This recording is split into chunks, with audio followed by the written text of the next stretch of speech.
أعوذ بالله من الشيطان الرجيم.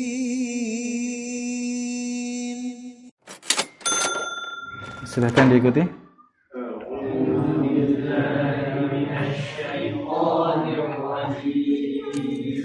Bismillahirrahmanirrahim.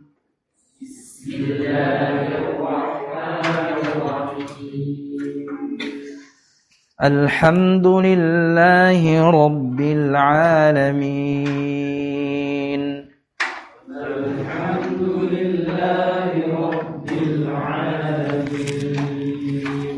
Ar-Rahmanir Rahim.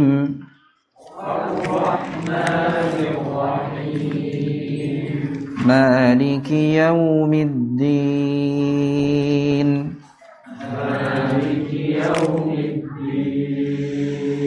Iyyaka na'budu wa iyyaka nasta'in.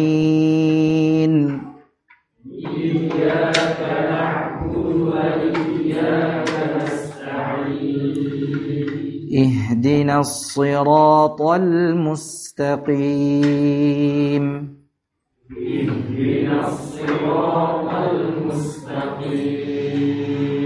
صراط الذين أنعمت عليهم غير المغضوب عليهم ولا الضالين.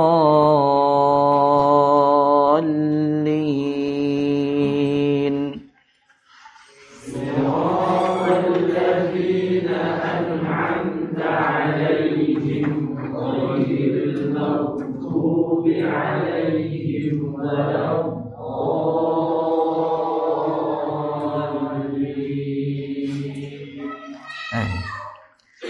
بسم الله الرحمن الرحيم.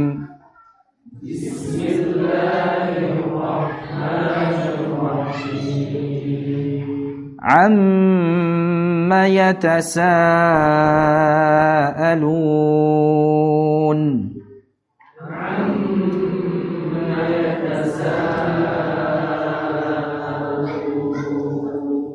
عن النبأ العظيم.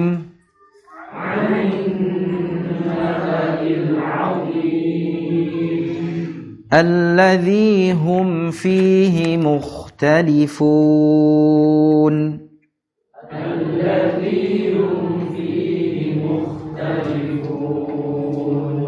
كلا سيعلمون.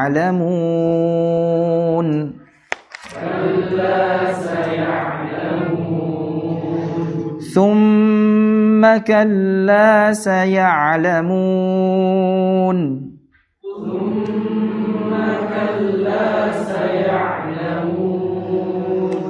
ألم نجعل الأرض مهادا.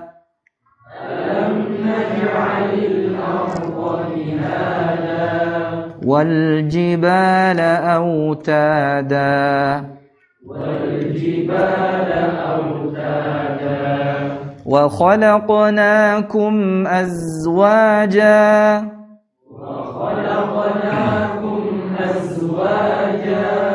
وجعلنا نومكم سباتا.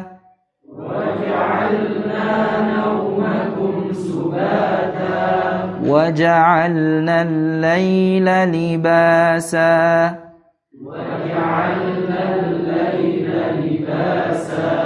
وجعلنا النهار معاشا.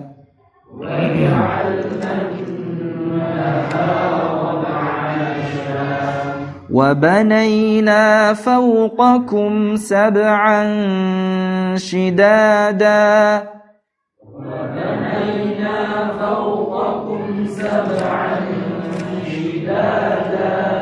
وجعلنا سراجا وهاجا.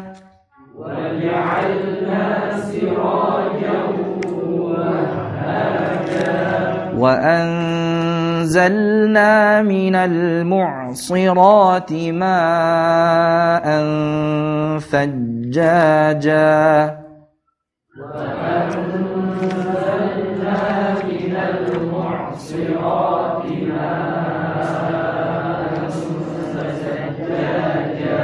لنخرج به حبا ونباتا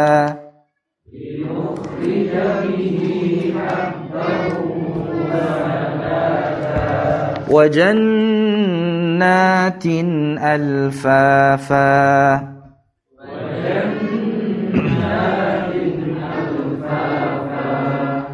Barakallahu fikum.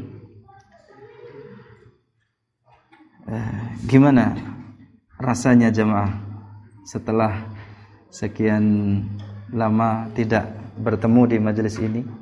Ada rasa kangen, rindu? Atau yang baru mengikuti kajian ini ya kok moro-moro langsung membaca Al-Qur'annya? Ini kajian tafsir tapi kita awali dengan membaca Al-Qur'an terlebih dahulu. Bagi yang sudah mengikuti kajian ini, adakah perubahan di dalam bacaan Al-Qur'an kita barusan? Adakah perbedaan antara bacaan Al-Qur'an kita hari ini dengan dulu sebelum mengikuti kajian ini? Apakah ada perubahan, ada perbedaan? Atau sama saja?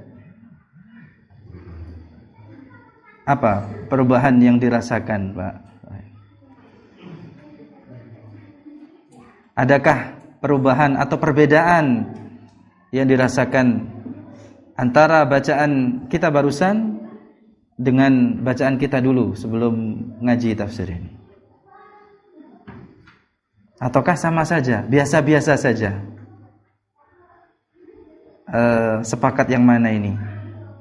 Biasa aja atau ada perubahan, ada perbedaan yang dirasakan? Ada perubahan, benar ya? Jujur ya, dari dalam. Jujur jamaah ya. Ya, tentu ada perbedaan. Kita sudah berapa kali kajian mulai dari tafsir surat Al-Fatihah, kemudian kita pindah ke surat An-Naba.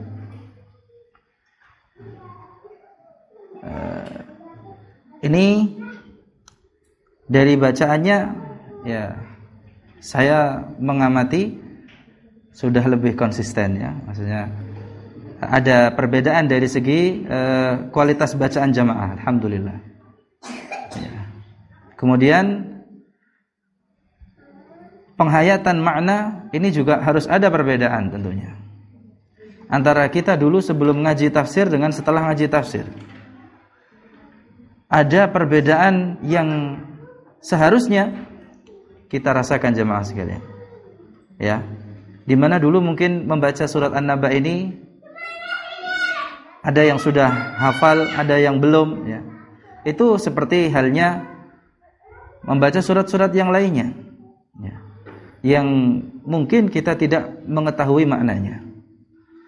Setelah kita mengaji ya, setelah kita kaji bersama, kita pelajari bersama tafsirnya mulai dari Al-Fatihah, kemudian sekarang An-Naba ini sampai ayat yang ke-16. Ya. Ini kita akan insyaallah akan kaji ayat 14 ya.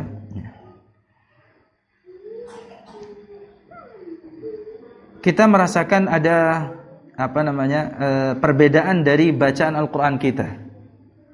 Meningkat dari tilawah lafziyah kepada tilawah ma'nawiyah. Jadi tilawah Al-Qur'an itu bertingkat-tingkat jamaah, sebagaimana yang dijelaskan oleh Imam Ibnu Qayyim rahimahullah dalam kitab Madarijus Salikin. Dari tilawah lafziyah yang dulu hanya sekedar pelafalan. Misalnya membaca Al-Qur'an itu hanya di mulut saja ya. Tetapi hari ini ya dengan izin Allah Subhanahu wa taala kita membacanya tidak hanya di mulut, tapi kita mengikut sertakan hati kita. Kok bisa? Karena kita sedikit banyak sudah tahu makna yang terkandung di balik ayat yang kita baca. Walaupun mungkin ayat yang ke-14 sampai ke-16 belum kita kaji, tapi mulai dari Al-Fatihah, mulai dari basmalah sampai waladdallin, kita memudzakarah, apa yang telah kita kaji bersama. Surat An-Naba dari amma yatasaalun. Ya. Sampai ayat yang ke-16 barusan tadi ya. Mungkin sampai ayat ke-13 tergambar ya dalam benak kita ya. Apa yang isi ya, yang terkandung di dalam ayat yang kita baca. Dan tentunya hal yang semacam ini harus ada di dalam diri seorang muslim secara khususnya bagi para penuntut ilmu. Di mana bacaan Al-Qur'an itu bukan sekedar rutinitas biasa. Hanya sekedar dilafazkan saja. Tetapi selain dilafazkan dengan benar sebagaimana yang yang Allah Subhanahu wa taala turunkan, sebagaimana yang Allah turunkan, kita baca dengan tartil. Ya, karena bacaan Al-Qur'an yang tartil itu adalah bacaan yang sesuai dengan Al-Qur'an yang Allah turunkan. Warattalnahu tartila di dalam surat Al-Furqan. Allah berfirman warattalnahu tartila. Maknanya apa? Kami turunkan Al-Qur'an itu dan kami bacakannya dengan tartil. Ini menunjukkan bahwa Al-Qur'an yang turun yang sampai kepada kita ya dibaca dengan kaifiyah makhsusah, cara tertentu, cara khusus yang kita sebut dengan istilah tartil.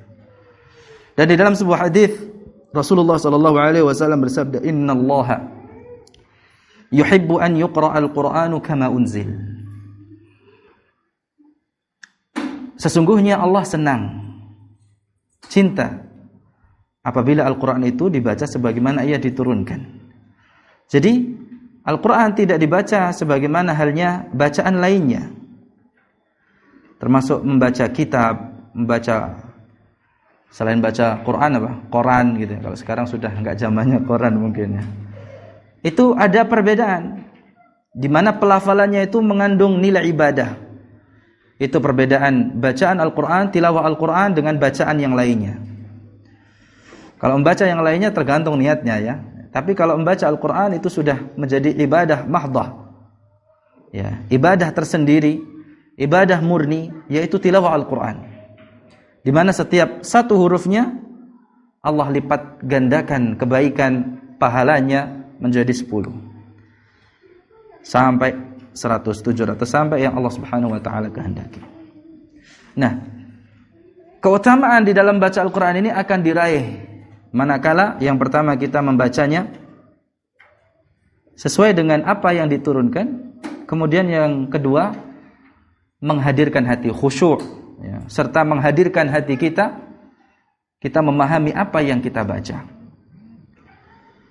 Sehingga dengannya Allah Subhanahu wa taala tidak hanya senang tapi memberikan ganjaran pahala kepada kita dari bacaan Al-Qur'an itu dengan pahala yang berlipat ganda.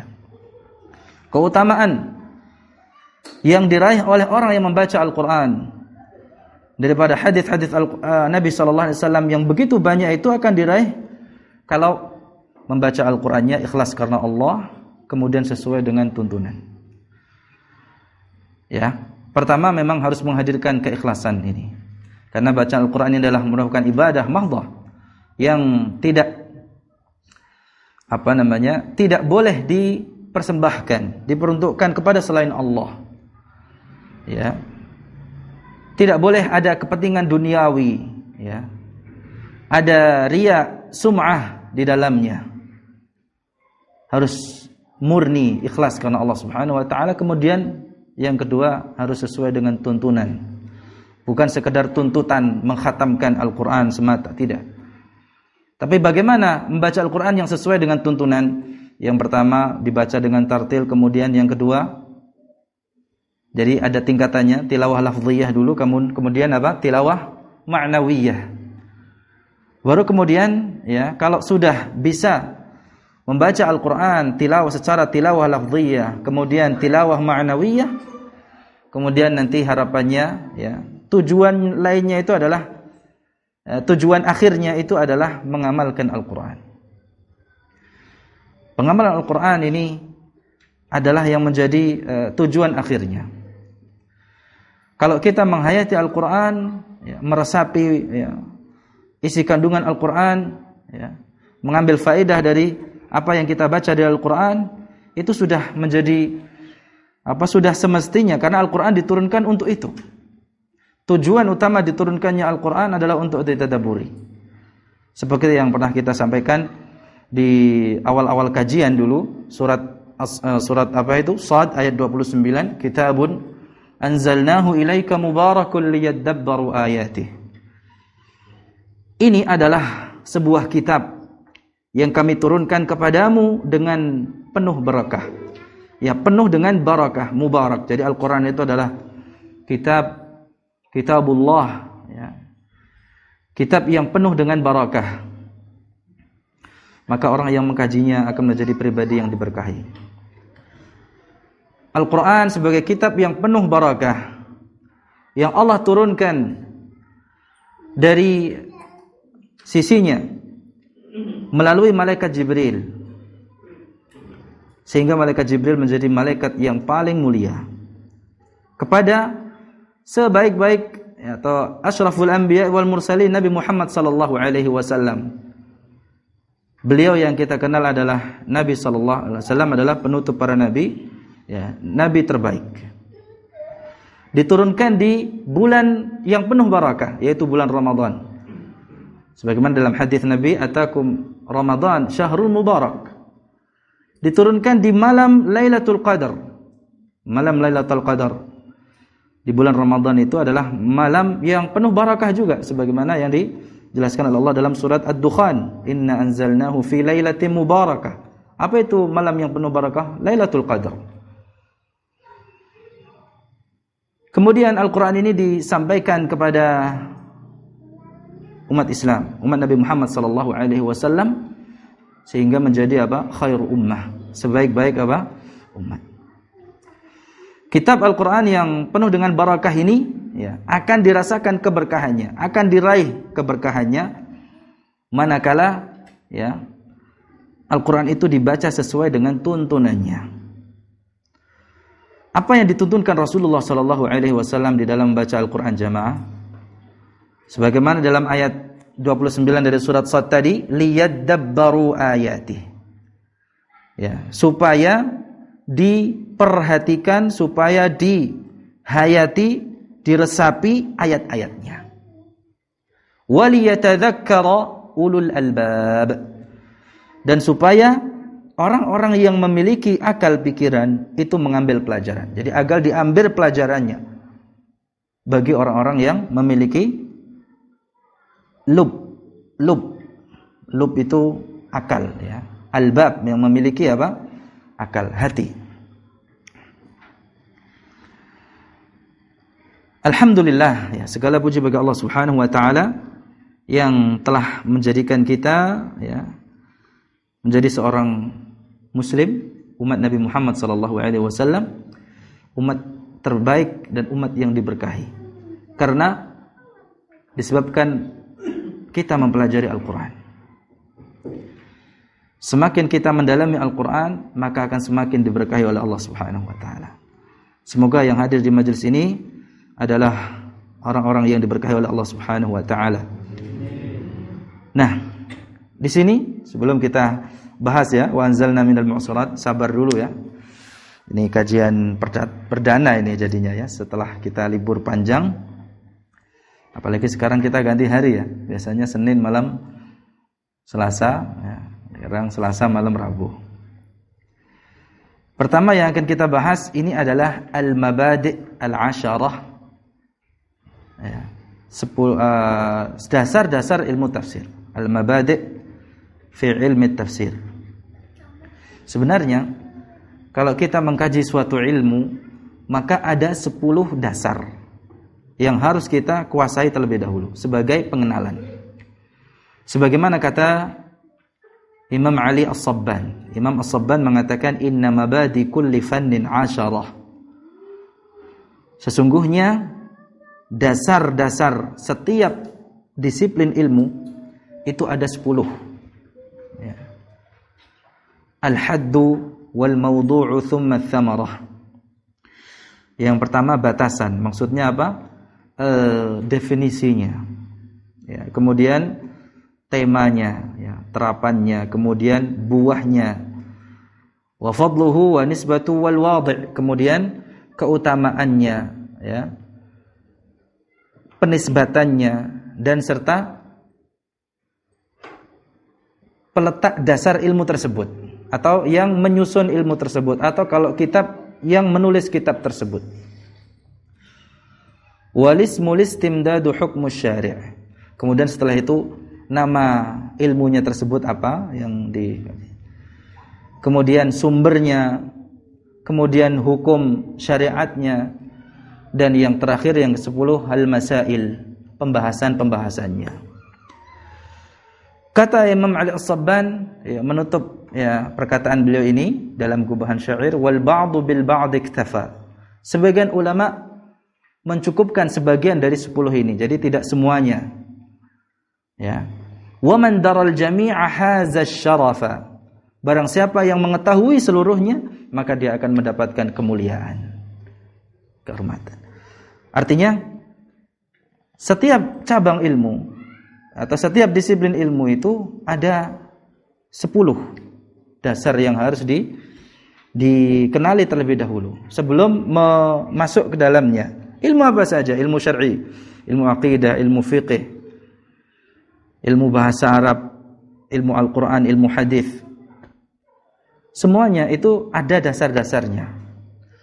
Makanya sebelum mendalaminya, ya, seorang penuntut ilmu, ya, secara khusus, ya, mengenalinya terlebih dahulu. Jadi ada prolognya terlebih dahulu, pengenalan yang terlebih dahulu. Tidak langsung masuk ke pembahasannya. Itu terakhir nanti. Jadi yang pertama yang dibahas adalah definisinya. Baik, kalau ilmu tafsir itu hubungannya dengan Al-Quran, maka yang pertama harus kita kenali Al-Quran itu sendiri. Kedudukan Al-Quran, ya, keutamaan Al-Quran. Al-Quran itu adalah, ini saya ambil dari kitab yang kita kaji ini, ya, intisari dari kitab tafsir Juz Amma ini, karyanya Syekh Muhammad bin Shalih Al-Utsaimin. Jadi Al-Quran itu merupakan tali Allah yang sangat kuat dan jalannya yang lurus. Allah Subhanahu wa taala menyebutkan dengan sifat yang agung seperti yang ada di dalam surat An-Nisa ayat 174. Ya ayyuhan nas qad ja'akum burhanun mir rabbikum wa anzalna ilaikum nuran mubina. Hai sekalian manusia, sungguh telah datang kepadamu bukti kebenaran dari Rabbmu dan telah kami turunkan kepadamu cahaya yang terang benderang, yaitu Al-Quran. Yang dimaksud dengan nurun mubin, cahaya yang terang benderang, ini adalah Al-Quran. Kemudian Al-Quran juga tadi sudah kita sampaikan kitabun mubarak, kitab yang penuh dengan barakah. Kemudian di ayat yang lain surat Yunus ayat 57, ya ayyuhan nasu qad ja'atkum mau'izatun min rabbikum. Wahai sekalian manusia, sungguh telah datang kepadamu mau'izah. Apa itu mau'izah? Mau'izah hasanah, gitu ya. Pelajaran dari Rabbmu. Wa shifaa'un lima fis sudur. Dan penyembuh bagi penyakit-penyakit yang ada di dalam dada. Wa hudan, dan sebagai petunjuk. Wa rahmatul lil mu'minin, wa rahmatul lil mu'minin, serta rahmat bagi orang-orang yang beriman. Baik. Nah, dari sini, ya, kita nanti akan tahu betapa pentingnya ilmu tafsir ini. Di mana para ulama, ya, memiliki perhatian khusus. Perhatian para ulama begitu besar terhadap tafsir Al-Quran. Para ulama sangat fokus perhatian kepada Al-Quran, dan salah satu bentuknya dengan menulis tafsir Al-Quran, menjelaskan makna-makna yang terkandung di dalamnya, kemudian menarik kesimpulan hukum dan faidah dari ayat-ayatnya sesuai dengan kadar ilmu dan iman serta takwa yang Allah Subhanahu wa taala berikan kepada mereka. Kalau kita ini ulama bukan, ngulama gitu ya. Tapi bukan ngelama ya.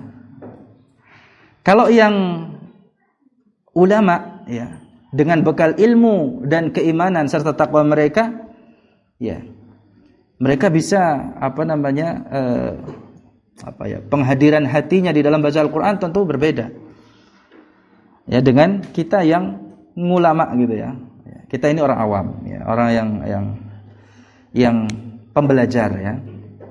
Santri abadi gitu ya, enggak mengenal umur. Kalau ulama dengan bekal ilmu ya dan keimanan yang Allah berikan kepada mereka, mereka mampu untuk memahami langsung dari ayat yang dibaca. Tetapi kalau kita sebagai penuntut ilmu ya, maka kita harus ya jangan memahami sendiri Al-Qur'an yang kita baca. Ya. Butuh perangkat ya. Kita mungkin bahasa Arab aja belum entos gitu ya. Bahasa Arabnya aja masih apa? Belepotan. Ya. Bagaimana kita akan menafsirkan Al-Qur'an? Oleh karena itu, kita sampaikan bahwa para ulama memberi perhatian ini ya sebagai juga dalam rangka apa? Memudahkan kaum muslimin untuk memahami Al-Qur'an. Dari sejak zaman dulu sampai sekarang. Nah, ulama kita mengatakan ya, Syekh Utsaimin mengatakan menjelaskan sesungguhnya Al-Qur'an itu diturunkan untuk 3 perkara. Yang pertama, ta'abbud tilawah at-ta'abbudiyah. Jadi yang pertama tujuannya adalah beribadah dengan membacanya. Jadi Al-Qur'an itu diturunkan untuk dibaca dalam rangka ibadah tadi ya. Kemudian yang kedua dihayati makna-maknanya, dan yang ketiga diambil pelajaran darinya. Jadi ini tujuan utama di Al-Qur'an itu diturunkan. Jadi pertama apa tadi jemaah? Dibaca ya, dalam rangka apa? Ibadah. Ya, beribadah dengan membacanya. Kemudian apa? Dihayati makna-maknanya. Kemudian yang ketiga diambil pelajaran darinya. Ya, semoga kita masuk ke dalam ya 3 perkara ini. Beliau juga mengatakan seorang penuntut ilmu seyogyanya berusaha membawakan sebuah ayat itu untuk disampaikan tafsirnya dalam setiap kesempatan berkumpul dengan orang banyak. Terutama tafsir ayat yang sering mereka baca. Misalnya apa? Surat Al-Fatihah. Karena jika Anda tanyakan kepada orang awam ataupun kepada mayoritas kaum muslimin tentang tafsir surat Al-Fatihah, rata-rata mereka apa? Tidak akan tahu tafsirnya sedikit pun. Lebih banyak yang tidak tahu daripada yang tahu gitu kan ya. Padahal surat itu adalah surat yang paling familiar. Hafalnya itu di luar kepala gitu ya. Karena sejak kecil sudah ditalqin surat Al-Fatihah sehingga mereka menghafal tanpa menghafal. Ada enggak di antara kita yang menghafal surat Al-Fatihahnya seperti menghafal surat An-Naba umpamanya gitu? Enggak ada. Ya. Kita pun lupa kapan kita pertama kali hafal surat ini. Karena ini sudah dihafal sejak masih kecil. Jadi dari sini ya penting bagi kita untuk mempelajari tafsir ini, dan tafsir termasuk disiplin ilmu Islam yang paling mulia. Ini keutamaan ya. Kalau tadi sudah kita jelaskan kedudukannya. Kemudian ilmu tafsir ini merupakan disiplin ilmu Islam yang paling mulia dan luas cakupannya. Paling mulia kenapa? Karena kemuliaan sebuah ilmu itu berkaitan dengan materi yang dipelajarinya. Dan tafsir membahas firman-firman Allah. Jadi keutamaan tafsir Al-Quran ini, kalau kita ngaji tafsir ini, keutamaannya ya sejajar dengan keutamaan Al-Quran. Syaraful ilmi bi syarafil ma'lum. Nah, tadi dikatakan paling luas cakupannya. Kenapa? Karena seorang ahli tafsir membahas berbagai macam disiplin ilmu. Orang yang menafsirkan Al-Quran itu ya dia bahas apa?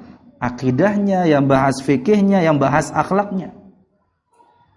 Di samping itu tidak mungkin seseorang dapat mengambil pelajaran dari ayat-ayat Al-Quran kecuali dengan apa? Mengetahui makna-maknanya. Oleh karena itu jamaah, kita sebagai seorang muslim dan sebagai penuntut ilmu khususnya harus berusaha mengetahui tafsir Al-Quran agar mampu mengambil manfaat darinya dan mampu mengikuti jejak salafus salih kita. Nah, berikutnya jamaah sekalian dirahmati oleh Allah Subhanahu wa taala berkaitan dengan metode penafsiran Al-Quran ini. Jadi setelah mengetahui betapa pentingnya ilmu ini, maka sudah seharusnya kita juga mengetahui ya metode penafsiran Al-Qur'an yang benar. Agar dalam menafsirkan Al-Qur'an tidak menimbulkan pemahaman-pemahaman yang menyimpang. Ringkasnya jemaah, ya, dalam menafsirkan Al-Qur'an ada 4 metode. Yang pertama, sebagaimana dijelaskan oleh Imam Ibnu Katsir dalam muqaddimah tafsir beliau, metode yang paling tepat dalam menafsirkan Al-Qur'an adalah menafsirkan Al-Qur'an dengan Al-Qur'an. Jadi yang ini dimaksud dengan tafsir bil ma'thur. Ya. Menafsirkan Al-Qur'an dengan Al-Qur'an. Karena ayat yang muhkam, ya, yang masih global, itu akan dijelaskan di ayat lainnya. Apabila kita tidak mendapatkan penjelasan dalam Al-Qur'an, kemudian apa berikutnya? Maka kita mencari penjelasannya dari As-Sunnah. Karena As-Sunnah adalah penjelas Al-Quran. Hadis itu adalah penjelas Al-Quran. Kemudian jika kita tidak mendapatkan penjelasan dari Al-Quran dan As-Sunnah, kata Imam Ibnu Katsir, maka kita merujuk kepada perkataan para sahabat, ya, karena mereka lebih mengetahui dan melihat langsung indikasi-indikasi yang menjelaskan Al-Quran. Dan juga mereka memiliki pemahaman yang sempurna dan ilmu yang benar serta amal saleh.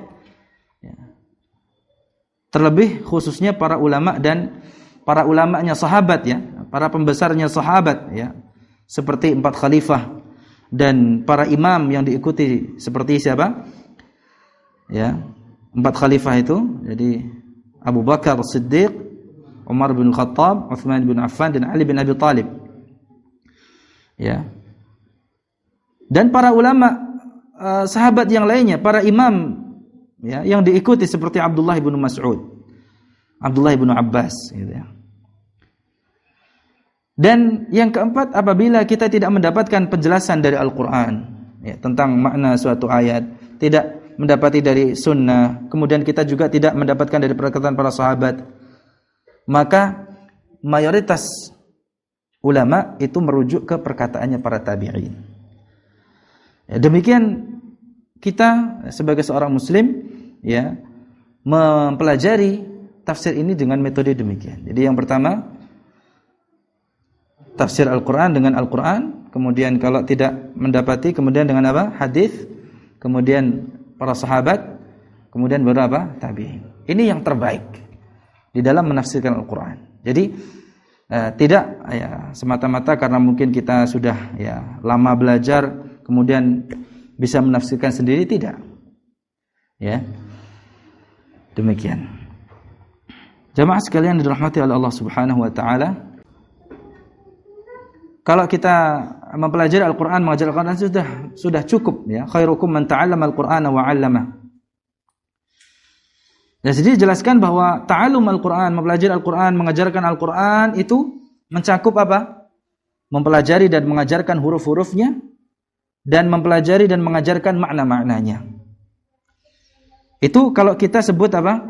Mempelajari Al-Qur'an. Jadi bukan hanya sekedar baca tulis Al-Qur'an, ya.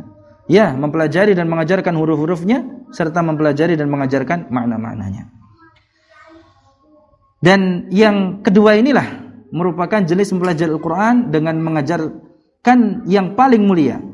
Karena makna Al-Quran itu ialah menjadikan tujuan yang dimaksud dengan lafaz Al-Quran adalah sarana untuk mencapai maknanya, bukan hanya sekedar pelafalannya semata.